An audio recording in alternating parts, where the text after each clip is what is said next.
IMF के executive board ने जो अगली किस्त है वो तो हमें जारी कर दी थी, अप्रूव भी की थी, और उसके साथ फिर आपको पता है कि एक स्टाफ लेवल रिपोर्ट भी आती है जिसमें ओवरऑल जो पाकिस्तान की मईशत है, बजट आने वाला है, उसके हवाले से नई क्या कंडीशंस है उस पर भी बात होती है। लेकिन शहबाज, इससे पहले कि मैं इस पर आऊं, क्योंकि जुमा है, वैसे पहले कभी माजी में आज से चंद साल पहले जुमे में कोर्ट्स के फैसले आते थे, लेकिन अब ये रिप्लेस करके अली परवेज मलिक साहब लगता है चीफ जस्टिस की जगह। तो अब वो है, वो तेल की कीमतों में रद्दो बदल के हवाले से चीजें सामने आ जाती हैं। मेरे ख्याल की बुरी खबर नहीं आ रही। अच्छा, तो क्या अपडेट है आपके पास? अच्छा, मतलब बुरी खबर नहीं है, परेशान ना हो कि लोग जो है वो लाइनें ना लगाएं, क्या ख्याल है? ना लगाएं लाइनें। अच्छा, डिटेल कल बात कर लेंगे, लाइनें ना लगाएं, हम सिर्फ ये कह सकते हैं। लेकिन अनाउंसमेंट थोड़ा मेरे ख्याल में थोड़ी देर में ही होगी या लेट होगी? हाँ, बस वो होने वाली है, समझे। अच्छा, कोई nothing to worry this time, hopefully. चले, पता नहीं मूड खराब हो जाए तो तेल की कीमत बढ़ा दे, वैसे बढ़ने के चांसेस नहीं है। अच्छा, चलें, ठीक है। लेकिन ज्यादा बढ़ने ये तो चले, आपने वक्ती तौर पर अच्छी हमें खबर सुना दी है, लेकिन ये जो स्टाफ लेवल रिपोर्ट सामने आई है उसमें मेरा ख्याल नजर आ रहा है कि तेल से ही स्टार्ट कर लें, क्योंकि आवाम का तेल निकल रहा है। देखें, एक में दो चीजें हैं जिसमें आप बात करेंगे, जो पेट्रोलियम लेवी के टारगेट्स और क्या सेट किए हैं, और जाहिर है कि पिछले साल के मुकाबले में ज्यादा ही सेट किए हैं।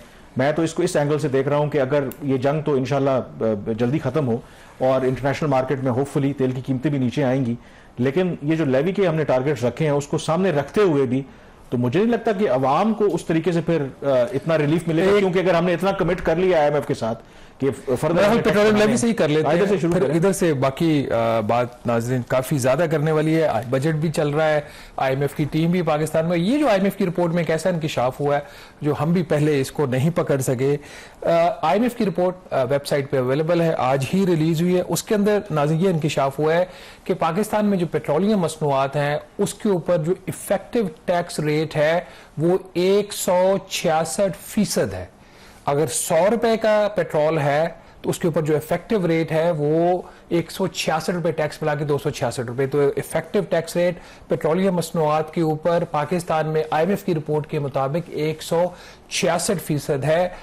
उसके हवाले से जो मैं रिपोर्ट से जुमला कोट एंड कोट कर रहा हूं ताकि किसी को कोई इसके हवाले से कोई गलत फहमी ना हो। रिपोर्ट में लिखा है, petroleum products carry an effective tax rate of 166%, leaving revenues heavily reliant on fuel taxation and vulnerable to shocks। तो ये बहुत ही एक बड़ा एक इंकशाफ इस रिपोर्ट के अंदर आया कि इफेक्टिव टैक्स रेट पेट्रोलियम मसनूआत के ऊपर 166%। और इसी रिपोर्ट के अंदर एक और चीज बताई गई है, वो ज़राअत है। ज़राअत का उसकी जो कॉन्ट्रीब्यूशन है पाकिस्तान की इकोनॉमी में वो 25% के बराबर है। और जो इफेक्टिव टैक्स रेट ज़राअत के ऊपर, इनकम टैक्स रेट जो ज़राअत के ऊपर है, जो IMF की रिपोर्ट के अंदर है, वो 0.3% है।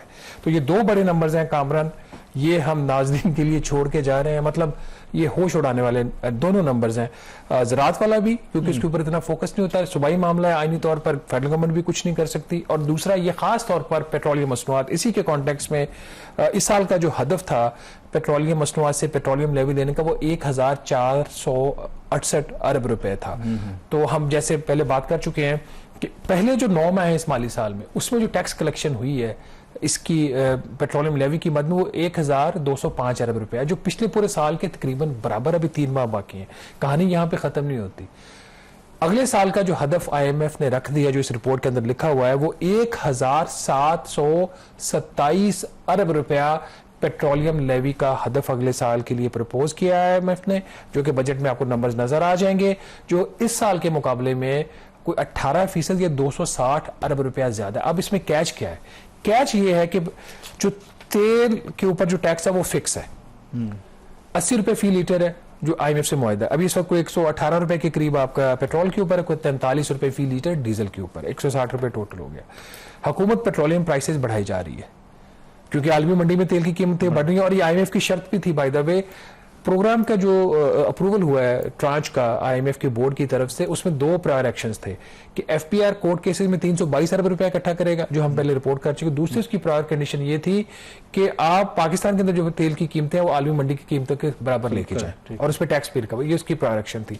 अब 1727 अरब रुपए का अगले साल का हदफ है, तो उस तक पहुंचने के लिए प्राइस ज्यादा है। हुकूमत का ये ख्याल है कि प्राइस ज्यादा है तो फिर कंजम्पशन उसकी कम हो जाएगी। अब ये फिक्स टैक्स, ये परसेंटेज में तो है नहीं कि कीमत कम हुई तो टैक्स कम हो गया, कीमत बढ़ गई तो टैक्स बढ़ गया। ये तो आपका 100 रुपए का भी अगर लीटर है उसकी कीमत है तो टैक्स तो आपने उस पर 80, 118 वट एवर रेट जो आपने वो लेना है। तो अगर कंजम्पशन कम हो रही है और टारगेट ज्यादा रख दिया तो फिर क्या होगा? इसका फिर मतलब ये है कि लेवी का फिर रेट गवर्नमेंट और बढ़ाएगी। और इस वक्त लॉ के अंदर जो सबसे बड़ा मसला ये है कि हुकूमत को किसी काबीना की, किसी पार्लियामेंट की अप्रूवल की जरूरत नहीं है। लॉ ये कहता है कि हुकूमत जितना पेट्रोलियम लेवी का रेट मुकर्रर करना चाहे वो कर सकती है। जितने का मतलब वो कोई भी हो सकता है। मुझे एक बात समझ नहीं आई जब आपने इस सेगमेंट का आगाज ही का इसी बात से इंकिशाफ से किया कि जो पेट्रोल या तेल की मसनूआत के ऊपर हुकूमत कितना टैक्स ले रही है, 166%। तो मुझे ये लगा कि शायद जो IMF ने ये सारी बात बताई है तो उनको ये एहसास हुआ कि ये बहुत ज्यादा है, इसको थोड़ा कम होना चाहिए। तो आपकी बातों से ये लगा है कि वो जो IMF वो कहते हैं 166% नहीं, डबल सेंचुरी तक होना चाहिए, 200% आपको लगाना चाहिए। तो मतलब ये जो आप लेवी अगर आप बढ़ाएंगे, टैक्स ही है ना, तो इसका मतलब है कि वो IMF कह रहे हैं कि ये कम है, मतलब इसका ये मतलब है। देखें, इजी सोर्स ऑफ मनी है ना। FBR तो परफॉर्म नहीं कर पा रहा, इसके ऊपर बेतहाशा बात हो चुकी है, बल्कि FBR के ऊपर भी थोड़ा सा IMF टाइट हो रहा है। FBR के हवाले से भी 2-3 चीजें हैं। पहली बात तो ये भी एक है कि अगले साल कितने नए टैक्सेस लगेंगे, टैक्स के इकदाम, कुछ डायरेक्ट टैक्सेस उसमें, कुछ इन्फोर्समेंट के जरिए, कुछ एग्जिस्टिंग लॉज में से ही मजीद कितना पैसा निकाला जाएगा।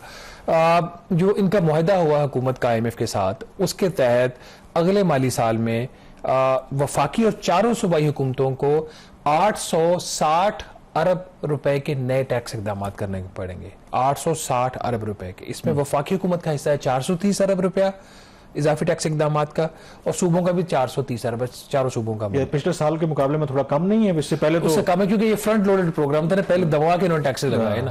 तो अब जो फेडरल गवर्नमेंट का 430 अरब है उसमें 215 अरब रुपए के नए टैक्सेस लगाए जा रहे हैं। उसकी कुछ डिटेल्स हम शायद अगर फर्दर में कोई इन्फॉर्मेशन कंफर्म होगी तो कल के प्रोग्राम में भी करें। कुछ इन्फॉर्मेशन इसको मैं होल्ड कर रहा हूँ अभी। और 215 अरब के इन्होंने कहा हम इन्फोर्समेंट इकदाम, इन्फोर्समेंट क्या होगा? ऑडिट के जरिए पैसा निकालने की कोशिश होगी। इसके अलावा प्रोडक्शन जो लाइंस हैं कंपनीज की, फैक्ट्रीज की, उनकी मॉनिटरिंग, इस किस्म के इकदाम से करें। सूबों ने अपना जो 430 अरब रुपया कहाँ से निकालना है, सूबों को ये कहा गया है कि आप जो है वो ज़राअत की आमदन के ऊपर जो टैक्स लगा था पिछले साल, उसमें रिकवरी नहीं हुई। वो IMF ने अपनी रिपोर्ट में मान लिया, हमने तो उस वक्त भी कहा था कर नहीं सकेंगे।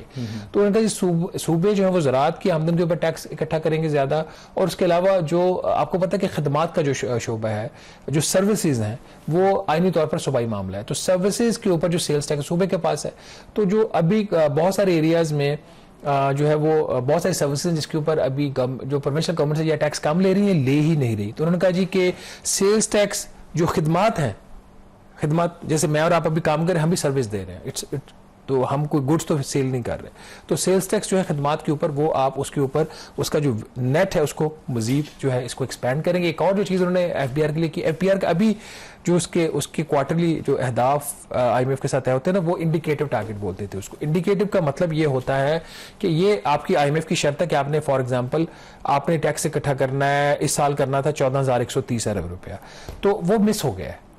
और जब मिस हो गया तो उस शर्त तो आपने ब्रीच कर दी। जब शर्त ब्रीच कर दी तो आपको इंडिकेटिव टारगेट तो IMF की बोर्ड से उसके वेवर नहीं चाहिए था। अब इन्होंने उसको अपग्रेड कर दिया, जो शर्त है उसको हार्डन कर दिया है। अब इंडिकेटिव टारगेट की बजाय उसको कह दिया उन्होंने क्वांटिटेटिव परफॉर्मेंस क्राइटेरिया, जिसका मतलब यह है कि अगर अगले साल का जो भी हदफ भी सामने नंबर आ गया है, हमने ये रिपोर्ट किया हुआ पहले, 15,262 अरब रुपए का अगले माली साल में FBR ने टैक्स इकट्ठा करना है, जिसमें जो पहले 6 माह का हदफ है वो 7,022 अरब रुपए का है। तो अगर 7,022 का आपने 31 दिसंबर को इकट्ठा करना, अगर नहीं होता तो ये फिर मामला IMF के बोर्ड के पास जाएगा। फिर IMF के बोर्ड के पास 2 चॉइसेस होंगी, या तो आपको वेवर देगा, या वो कहता है फिर आपकी किस्त रोक लेगा।